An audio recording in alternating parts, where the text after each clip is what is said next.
সে বোবা পানি কথা বলতে পারে না, হয়তো বা আপনার ঘরে ঢুকে কিছু খাবার খেয়েছে না বলে আপনাকে, তাই বলে বিড়ালটা লেজে ইট বেঁধে পানির নিচে ফেলাই দেবেন এবং বিড়ালটা মৃত্যুবরণ করবে ওখানে? এই শাস্তি দেওয়ার মালিক আপনি না।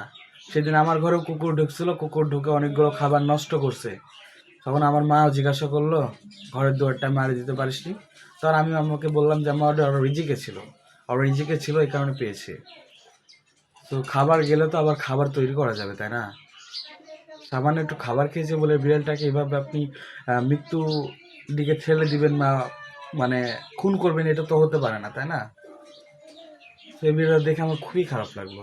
আমার বাসায় দুইটা বিড়াল ছিল এবং আমার দাদি তাদেরকে তাড়াই দিয়েছে, দেখতেই পারে না এক চোখে।